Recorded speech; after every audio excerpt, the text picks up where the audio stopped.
Okay, yeah. I see the appeal of this. I had no idea this was a thing, but this is really cool. Well, today we have a bit of a special kind of stream. Basically, this is going to be a live review of DC20, the system by Dungeon Coach on YouTube.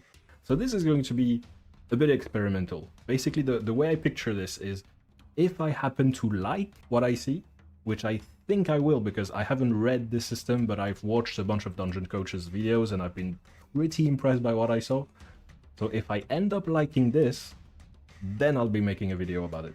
Editing track here. Clearly, if you're watching this video, it means I ended up liking a lot of what I saw in DC20. If you're watching this review in the first couple weeks after its release, it means the game is on Kickstarter right now and doing incredibly well, by the way. And if you use the link in the video description, it will help my channel. I'll also pop out every now and then to add bonus comments when there's a segment where I think I could have explained my thoughts a bit better than I did during the stream. This is a very new type of video for me, so let me know what you think about this new format in the comments. Okay, back to the review.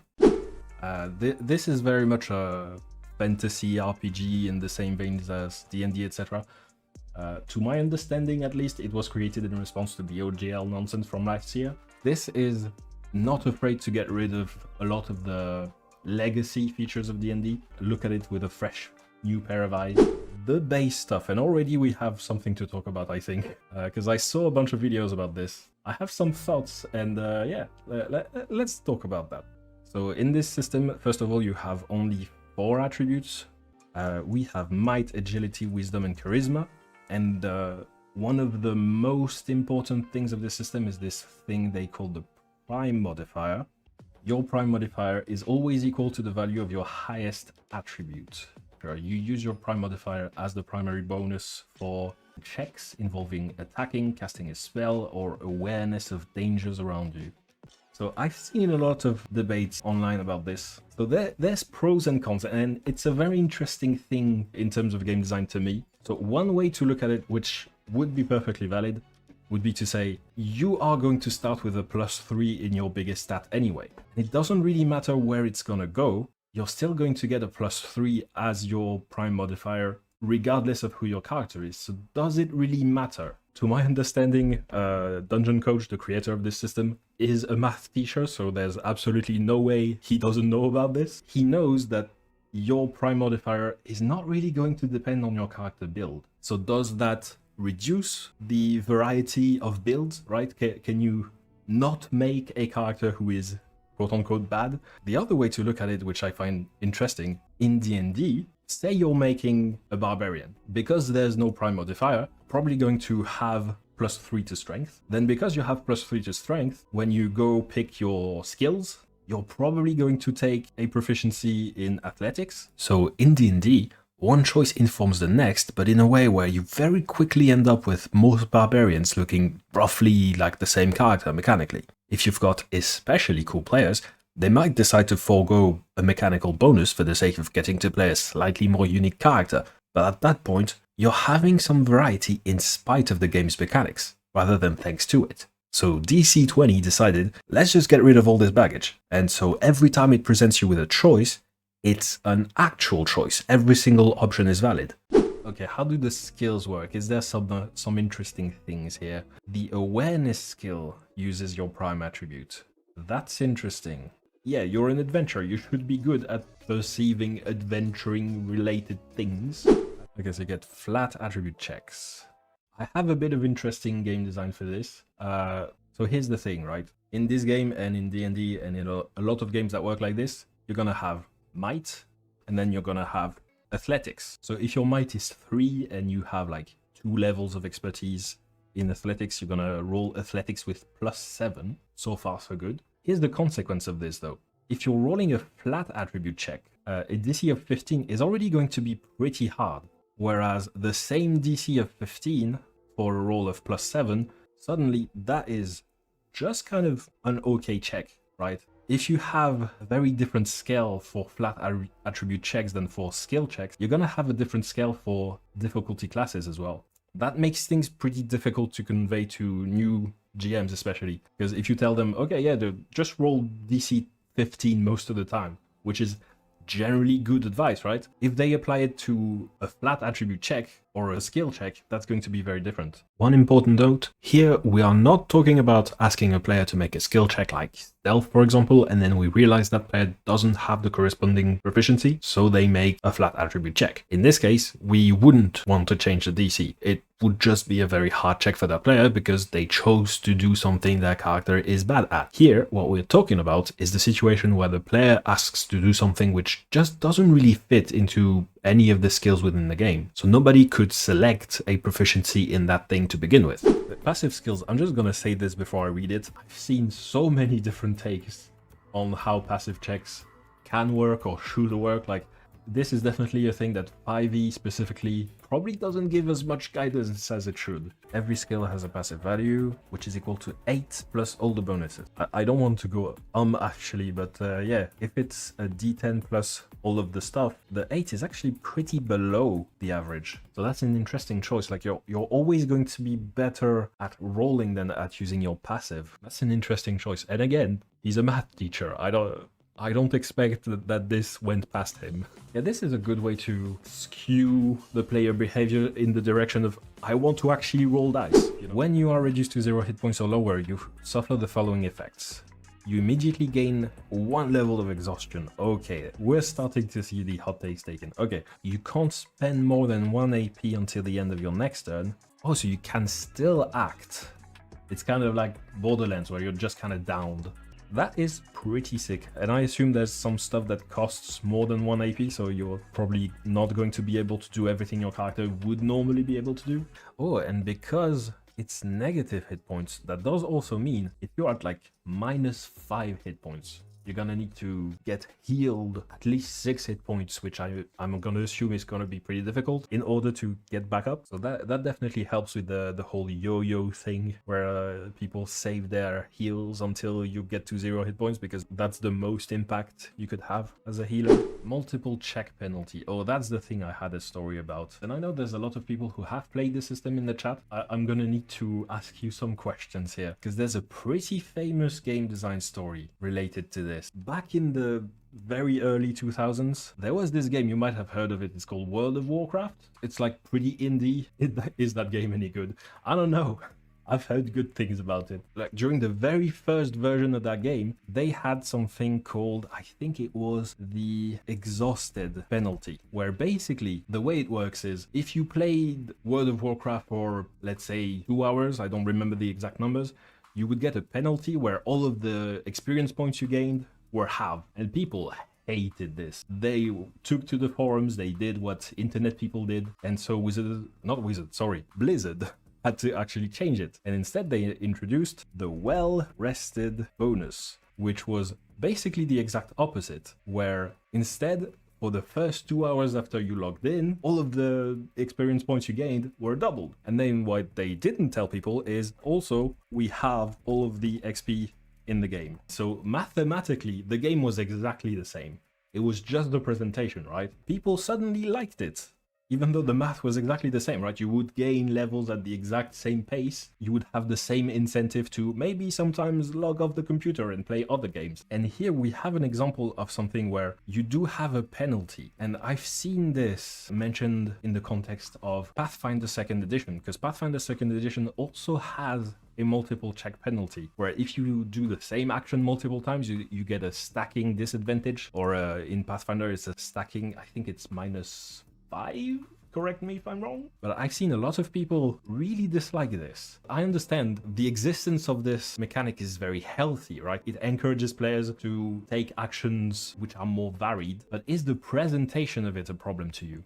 So my question to you, chatters who have actually played this game, is what do you feel about this thing? You have so much control in removing that stacking penalty that it offsets it, especially with teamwork. Okay, that's interesting. Feels bad learning it, but you get over it eventually. Okay. Yeah, and the fact that you can spend a resource to remove that penalty, like it's a lot more interactive. That's interesting. I think that the fact that it's presented as a penalty, but you can very easily opt out of it, might be the thing that makes this work. Yeah, that's interesting. Like, knowing about this little psychology trick, it has definitely informed a lot of the designs that I've made. But seeing that DC20 it's not that they're getting away with it, it's like they have it and it doesn't seem to be an issue, and that's really interesting to me.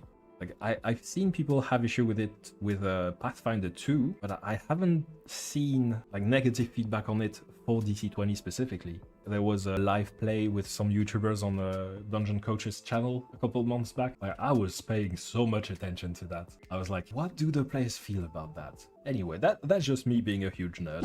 A character starts off with a physical defense of 8. You can add your combat mastery, which is half your level, is that correct? Yeah, level divided by 2. And you add your agility. Okay, yeah, that definitely is going to scale a bit steeper than 5e for sure. Just because you add what is half your level to it. That means the game is kind of set up in a way where the early enemies are probably going to get obsolete pretty quickly compared to 5e, not as quickly as a Pathfinder. That's a thing I didn't see in any of the videos. Yeah, exactly. In PF2e you add double that number, so yeah, it's just a matter of how steep do you want the progression to be. And like, there's no right or wrong answer here. Pathfinder is very clearly a very popular game, and it's a very like heroic fantasy focused game. You get pretty super heroic in that game. Whereas in my own stuff, it's post-apocalyptic, so it's very low progression. Like, a bandit is still going to be a threat to a very high-level character. It's just a matter of what type of vibe, I guess, you want the game to have. So long as you're consistent with how much of a superhero you want players to feel like, it's fine. Taunt can be very powerful. Let me read it. The target is taunted, which means disadvantage on attack and spell checks against creatures other than you. Just on one attack or check, but then you can spend 1 extra AP to give them the taunted condition for an entire round. I've seen a lot of people complain basically about the compelled duel, because it only gives, with air quotes, disadvantage, and only giving disadvantage is kind of a weak incentive. Let's say you're fighting a dragon who has plus 14 to hit, and you're trying to use compelled duel to protect your wizard who has an AC of 13. Even if you give disadvantage, right, that dragon is still gonna hit your ally. Oh yeah, that's a good point. Because you deal more damage if you roll higher, then it still matters. You're not going to prevent the hit altogether, but you are going to make it weaker with disadvantage. That's a really good point. I hadn't considered that. Yeah, that's really good in that case. Okay, weapon maneuvers. Also, just by default, you get all of these features. If I go to the weapons list, do they repeat those just in case, like, so you don't forget? Okay, so you have a lot of properties to remember for weapons. You have the weapon properties, then some of them have special effects, then the weapon category has some effects. I think I would want the presentation to account for all of these hidden properties a bit better. That's my one piece of feedback here, because if I'm just going through this table, like, I'm gonna need to look up what staffs do back in page 50. Combo spellcasting. If you and one or more creature know the same spell, you can join your resources together to cast the spell as a team. Oh, you know the spell, you have enough AP to cast the spell, you are within 5 spaces of the other participant. Each participant must share the same position in the initiative order. Okay, but you can delay your turn to do this on purpose. Okay. Oh, and because each person can spend mana points up to their own mana spend limit in 5e parlance, like that would be an 8th level spell, even if each of you can only spend 4 MP. That is some nice teamwork mechanics. I like to see that, because usually especially in 5e, you usually see people avoid trying to pick the same spells. You try to have people fall in different niches. But here you have a mechanic that really encourages it instead. But yeah, this is something I would absolutely spend so much time on Discord just scheming with the other players. Each participant makes their spell check, and the highest spell check is used to determine the outcome. That is really cool as well. So not only are you casting more powerful spells, you're also casting spells that are going to be more reliable. Okay, yeah, I see the appeal of this. I had no idea this was a thing. I have not heard about it in any of Dungeon Coach's videos, but this is really cool. Okay, I really fell in love with this little combo spellcasting thing.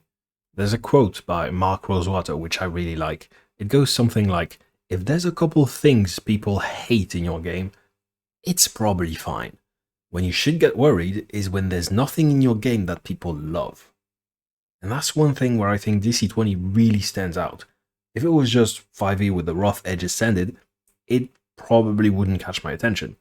But there's a lot of small details that are designed to create these moments, like combo spellcasting. And these small details, it's not that they also matter, they are what matters, at least to me. Initiative checks. The actions taken by each PC right before the start of combat determines what type of check they make for their initiative check.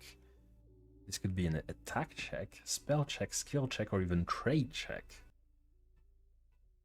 Oh, I've seen a lot of systems try to almost get rid of initiative altogether, where it's basically a system you have because you need one, rather than because you want to do something with it.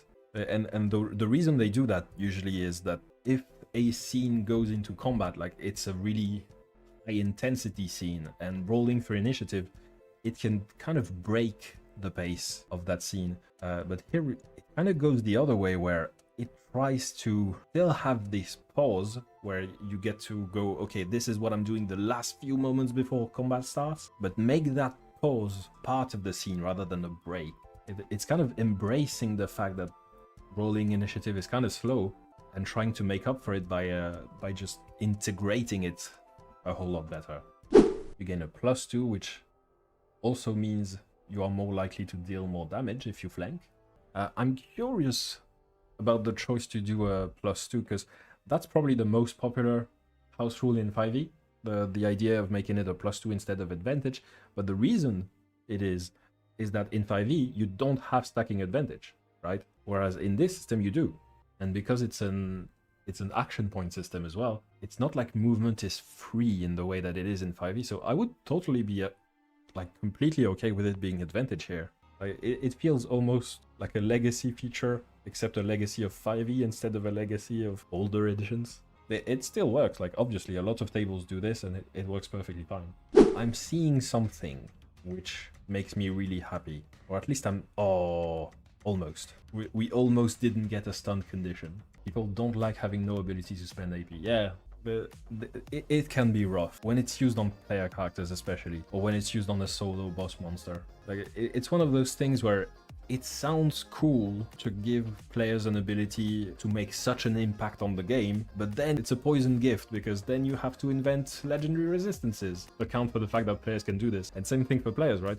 It sounds appealing to have monsters who are scary enough that they can stun an entire player character, but then you have to give players silvery barbs so that they don't actually get stunned, because getting stunned feels terrible. It's kind of a poisoned game mechanic, to me at least.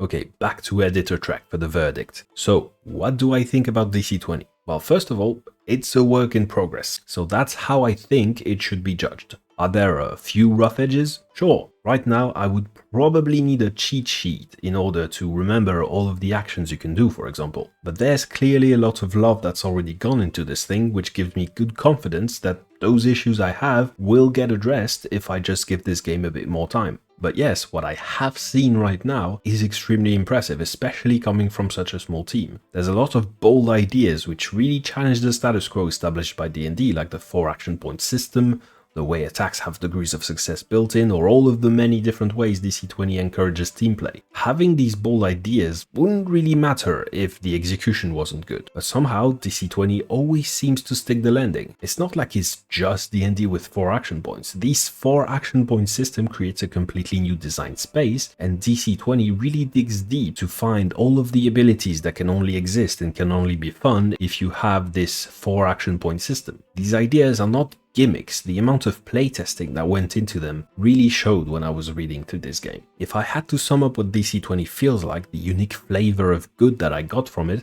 it's something like this. DC20 feels like a machine that was precision engineered to create moments and scenes where your players get to feel like the coolest fantasy heroes of all time. If that sounds like a game worth playing, well, I have a link down below, so go check it out for yourself. In any case, I hope I managed to make this review entertaining, so let me know if you'd like to see more stuff like this in the future. Till next time, have a good one. Where's my trades? Okay, you need to decide them. YouTube videos.